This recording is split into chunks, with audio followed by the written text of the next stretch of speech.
Channel जिसका नाम experience है, और इस चैनल पर मैं आपको बताता हूँ कि जूलॉजी का कोर्स नंबर BZYCD135 इस चैनल पर चल रहा है।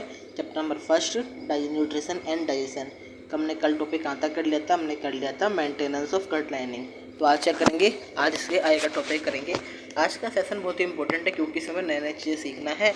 इसमें बहुत से आपको ट्रांसपोर्ट के नाम को चलेंगे, जैसे कि active transport, passive transport, facilitated transport, core transport, जैसे सेकेंड एक्टिव ट्रांसपोर्ट भी कहते हैं, फिर एंडोसाइटोसिस। तो इसमें वीडियो में देखेंगे, हम अच्छे देखेंगे उन पांचों, क्योंकि इन पांचों का अगले चैप्टर में बहुत ही यूज़ है, क्योंकि हर जगह इन पांचों का नेमिंग दे रखा है। तो हमें पहले इसकी ओवरऑल डेवलपमेंट हम लोग को करना पड़ेगा इसका, फिर इससे हम अच्छे से इस टॉपिक को समझ पाएँ। तो आज का सेशन बहुत ही इंपॉर्टेंट है। जिस लोगों ने पहले वाले वीडियोस में देखी वो प्लीज़ जाके मेरे चैनल पे वीडियोस देख लीजिए और चैनल को लाइक, शेयर और सब्सक्राइब भी कर दीजिए। चलो स्टार्ट कहाँ से करते हैं। आज हम टॉपिक स्टार्ट हमारा coordination of digestion in animal. कि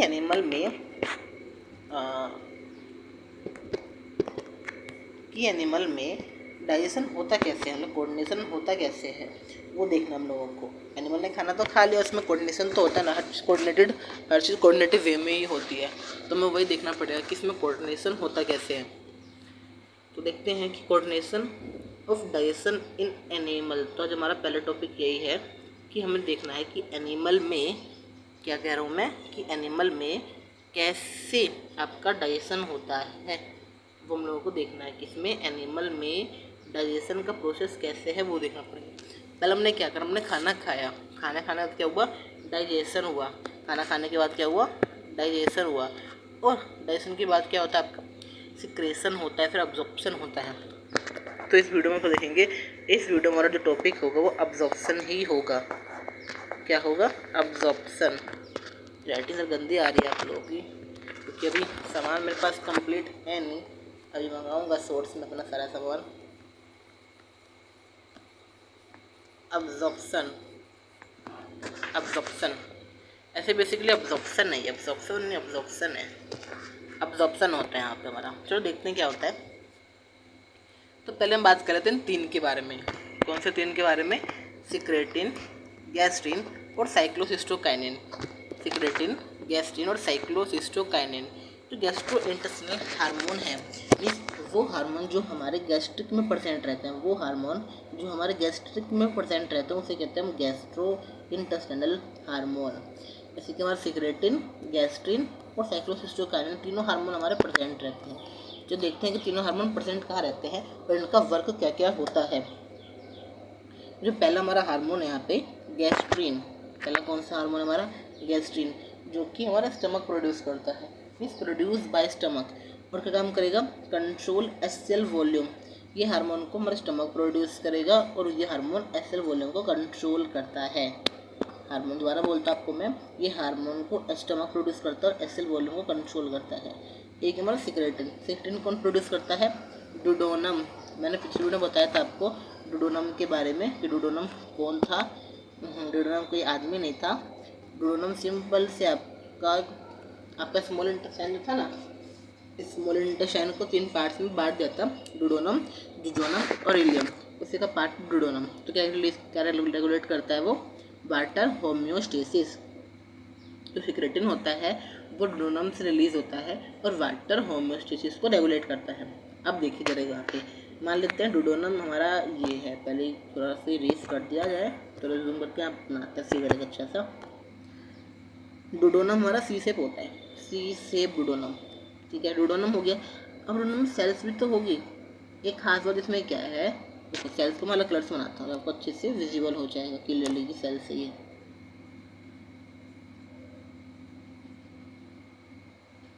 सेल्स हो गई। तो डुडोनम की सेल्स होती है ना, क्या जो डुडोनम की सेल्स होती है ये भी हमारे हार्मोन सिक्रेट करती है, ये भी, क्योंकि जो कोलियोसिस्टोकाइनिन है ना वो डुडोनम की सेल्स ही सिक्रेट करती है और सिक्रेटिन जो डुडोनम सिक्रेट करता है। तो नेक्स्ट है हमारा कोलियोसिस्टोकाइनिन। जो कोलियोसिस्टोकाइनिन है ये आपका कौन है? जो कोलियोसिस्टोकाइनिन है ये कौन सी होती है? Produce by the cell lining of duodenum. ये डुओडेनम की सेल लाइनिंग प्रोड्यूस करती है और क्या काम करती है, बाइल जूस और पेनक्रेटिक जूस को स्टिमुलेट करते हैं। कितना कितना रिलीज होगा बाइल जूस और पेनक्रेटिक जूस, किस जगह पर रिलीज होगा, उसका स्टिमुलेशन का काम इसी का होता है। अच्छा जी, अब ये बाइल जूस से काम करती है। बाइल जूस जो होती है हमारा इमल्सिफाइड द फैट को इमल्सिफाइड करती है, और पेनक्रेटिक जूस से काम करती है डाइजेस्ट द फैट, वो फैट को डाइजेस्ट करती है।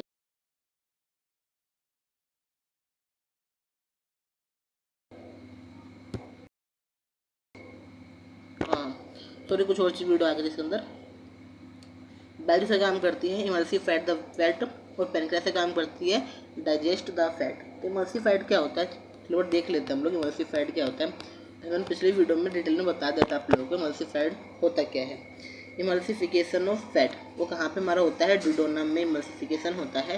ये काम करता है, आपको फैट जो होता है बड़ा मॉलिक्यूल्स होता है, इसको कन्वर्ट कर देता है बाइल जूस की प्रेजेंस में। से क्या कर देता है, इसको कन्वर्ट कर देता है बाइल जूस की प्रेजेंस में, किसमें, स्मॉल स्मॉल फैट ड्रॉपलेट्स में।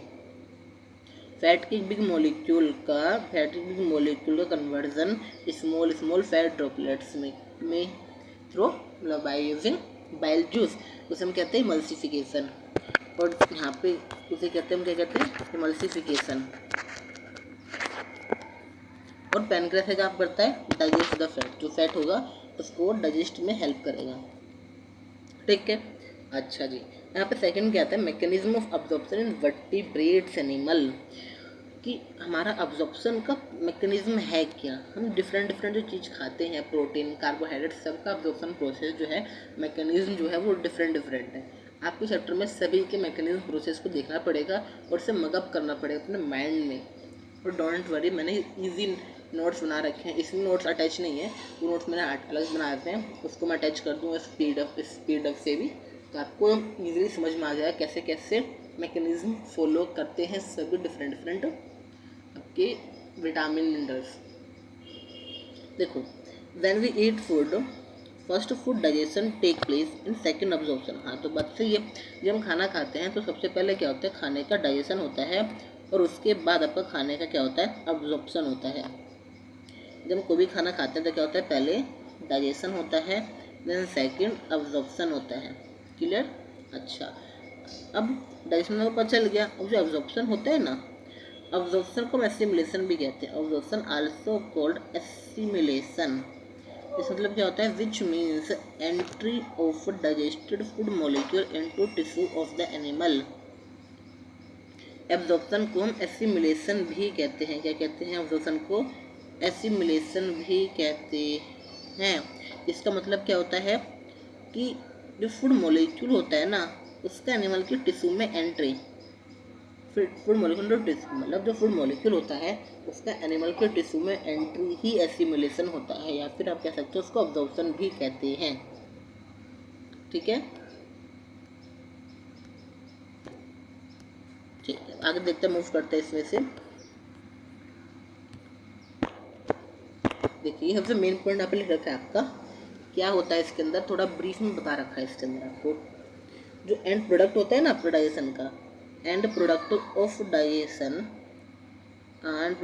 जैसे कि amino acid, monosaccharides and some of the lipid pass from the epithelial cells of the small intestine into the underlying blood capillaries. इसका मतलब क्या हुआ, जो आपका लास्ट प्रोडक्ट होता है, मतलब आपने कार्बोहाइड्रेट खाया, प्रोटीन खाया, जो उसका लास्ट प्रोडक्ट होता है वो क्या काम करते हैं, वो आपके स्टमक की एपिथेलियल सेल से होते हुए, स्टमक की एपिथेलियल सेल से होते हुए ब्लड कैपिलरीज में आके अब्जॉर्ब हो जाते हैं। कैसे, देखिए इधर लोग, जो डायग्राम बना देता नीचे, अच्छा 5 मिनट ब्लैंक पेज है मेरे पास यहाँ पे। हाँ ठीक है, इसमें क्या मान लेते हैं कि ये आपका स्टमक है, और ये स्टमक की जो है आपकी एपिथेलियल लेयर है, और ये स्टमक की आपकी एपिथेलियल लेयर है, और यहाँ पे आपकी ब्लड कैपिलरीज है, ब्लड कैपिलरीज है।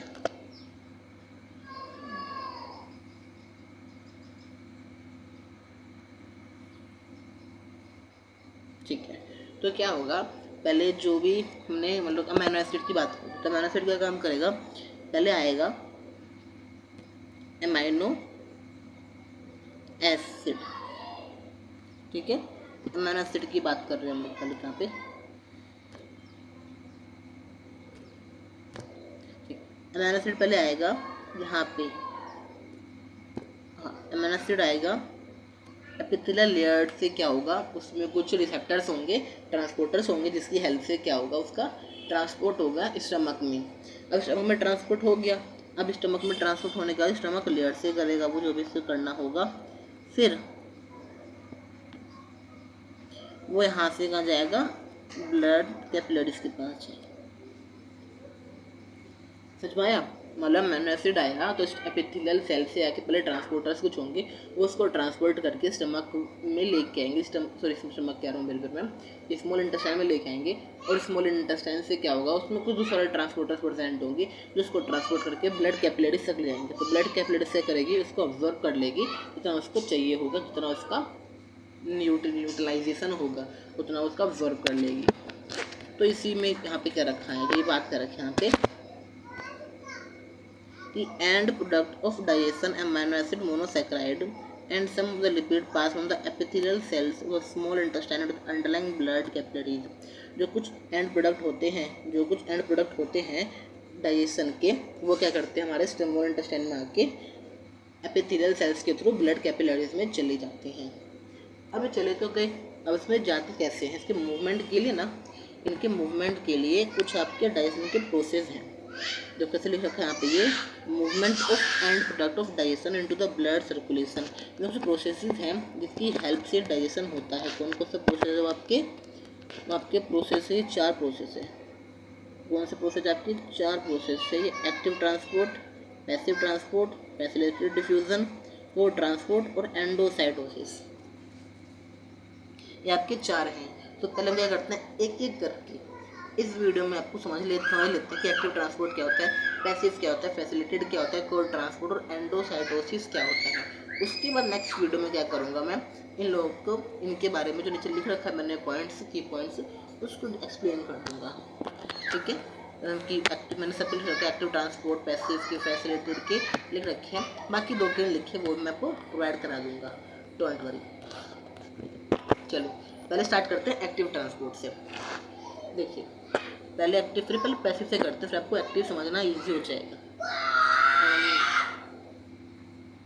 माना तो कंटेनर है कि, ठीक है, ये कंटेनर को सेपरेट कर रखा है एक लाइनिंग से, ठीक। मान लेते बाद में मानते हैं। फिर इसमें आपको कंटेनर के वाटर भर रखा है, पानी है, क्या पानी, एक साइड इतना पानी है, वाटर है, एक साइड इतना वाटर है, इसका एक साइड आपका इतना वाटर है और एक साइड आपका इतना वाटर है। अब किसी तरह से इस कंटेनर के वॉल में हो गया छेद, इसमें छेद, तो क्या होगा, पानी कहाँ से कहाँ जाएगा बताओ आप लोग। इसे कंटेनर में ये दे देता हूँ नाम, और इसको नाम दे देता हूँ मैं बी। तो वाटर होगा सिंपली कहाँ जाएगा, A to B जाएगा। इसमें कोई एनर्जी लगेगी, एनर्जी कोई नहीं लगेगी। मीन साइंस की लैंग्वेज में कहा जाए तो ATP का यूज़ इसके अंदर नहीं होगा, इसका यूज़ नहीं होगा, ATP का इसमें यूज़ नहीं होगा बिल्कुल भी। अब ये स्टॉप कब हो जाएंगी, जब इनका वाटर लेवल जो होगा यहाँ से ना होके, मतलब इनका वाटर लेवल जो था आपका यहाँ का वाटर लेवल ना, अब वाटर लेवल यहाँ ना होके इनका वाटर लेवल इसके इक्वल आ जाए, तो इनका जो मूवमेंट होगा वाटर का वो स्टॉप हो जाएगा। जब वाटर लेवल इक्वल हो जाते हैं कहीं भी, तब का मूवमेंट स्टॉप हो जाएगा। अब इसमें एनर्जी का यूज़ तो हुआ नहीं, ATP का यूज़ तो हुआ नहीं, तो इसे हम कहते हैं पैसिव ट्रांसपोर्ट, जहाँ वो ट्रांसपोर्ट जिसमें एनर्जी का कोई भी यूज़ नहीं हुआ है, उसे कहेंगे हम पैसिव ट्रांसपोर्ट। अब इससे उल्टा हमारा एक्टिव ट्रांसपोर्ट है। एक्टिव ट्रांसपोर्ट में क्या होता है, हमारी एनर्जी का यूज़ होता है, इसमें यूज़ होता है। देख लीजिए यहाँ पे ये रहा, तो फिर इसको दोबारा से डायग्राम में बना रहा हूँ मैं, हाँ ठीक है। अब पानी पीला लगता है, पानी पीला।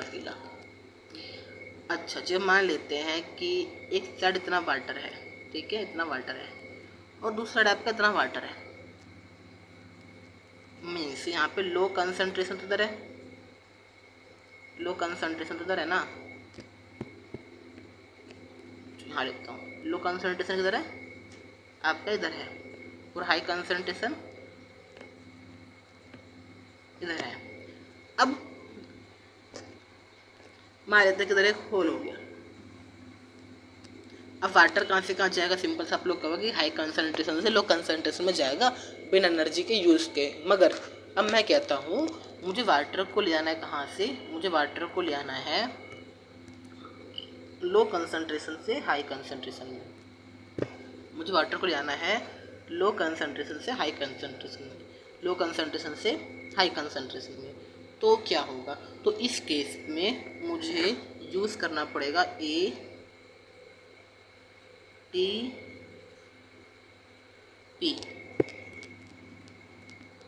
मुझे क्या यूज़ करना पड़ेगा, ATP यूज़ करना पड़ेगा।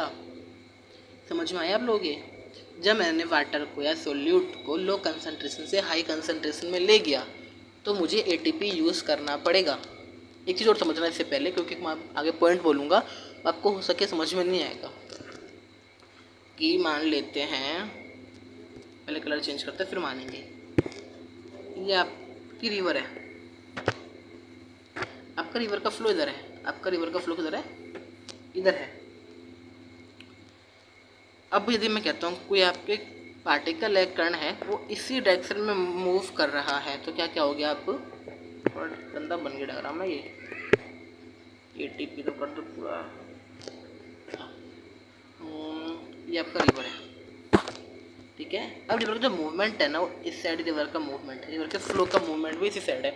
यदि कहता हूँ मैं कोई पार्टिकल है वो रिवर के फ्लो के मूवमेंट के साथ चल रहा है, तो क्या क्या हो गया आप कि अलोंग द मूवमेंट, ऐसे अलोंग द कंसंट्रेशन ग्रेडियंट, ठीक। और यदि मैं कहता हूँ कोई पार्टिकल इसके अपोजिट चल रहा है तो क्या क्या हो गया, अगेंस्ट, ठीक। अब वही सेम केस आप इसमें अप्लाई कीजिए। इसमें बेसिकली मतलब इस वाले केस में अप्लाई कीजिए। इसमें होना क्या था, इसमें क्या होता है आपका जो वाटर जो था आप हाई कंसंट्रेशन से लो में आता, मगर इसमें उल्टा हुआ है, लो से हाई में आया है। उसमें क्या होगा, आप कह सकते हो कि अगेंस्ट द कंसंट्रेशन ग्रेडियंट, जहाँ कंसंट्रेशन ग्रेडियंट था उसके अगेंस्ट इसने वर्क किया है एक्टिव ट्रांसपोर्ट में।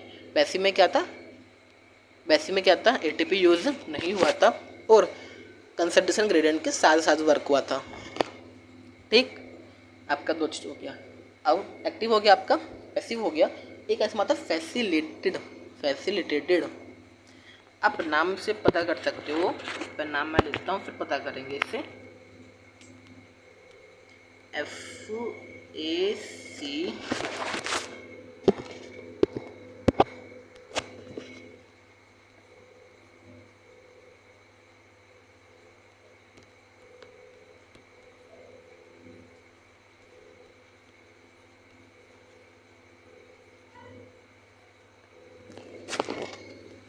फैसिलिटेटेड।